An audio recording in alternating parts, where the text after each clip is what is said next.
அறிவாளிகளை யார் என்று கேட்டால் உலகத்திலே சொத்து உள்ளவர்களை காட்டுவோம், செல்வம் உள்ளவர்களை காட்டுவோம். அதை போன்று உலகத்திலே நல்ல சம்பாதிச்சு இருக்கிறார்கள், இவர்களை காட்டுவோம். இவர்கள் அல்ல அறிவாளிகள், இவர்கள் அல்ல படித்தவர்கள்.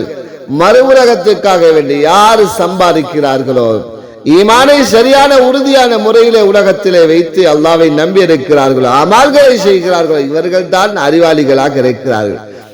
மறு உலகத்துக்காக வேண்டி தன்னை தயார்படுத்துவது, தயார் செய்வது, மறு உலகத்துக்காக நீ வாழ்க்கையை நடாத்தி கொண்டிருப்பது, இவர்கள் தான் அறிவாளிகள் என்பதாக ஹதரத் ரசூலுல்லாஹி ஸல்லல்லாஹு அலைஹி வஸல்லம் அவர்கள் சொன்னார்கள்.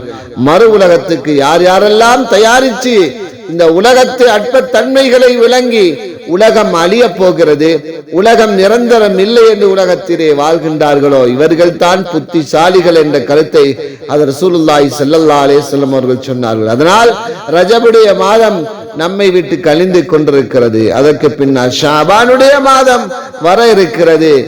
நமது அமல்களை அதிகப்படுத்திக் கொள்ள வேண்டும் சகோதரிகளே. அமல்களோடு நாம் உலகத்திலே வாழ வேண்டும். நாம் உலகத்திலே எந்த துறையிலே இருந்தாலும் சரி, எப்படி எல்லாம் உலகத்திலே ஏழையாக, பணக்காரர்களாக, வசதி படைத்தவர்களாக இருந்தாலும் நாம் நமது தரத்தை கொண்டு நாம் நம்முடைய ஈமானை இழந்து விடக்கூடாது. பணக்காரர் என்ற பெருமையோடு உலகத்திலே வாழ்ந்து ஈமானை இழக்க கூடாது.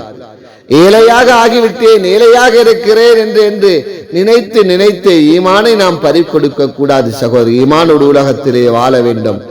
நமது அமல் நல்ல முறையிலே அமர்ந்திருக்க வேண்டும் சகோதரிகளே. இதனைத்தான் அல்லாஹ் ஜல் சுப்ஹானஹு வ தஆலா ஒவ்வொரு ஆணிடத்திலும் ஒவ்வொரு பெண்ணிடத்திலும் எதிர்பார்த்து கொண்டே இருக்கிறார்.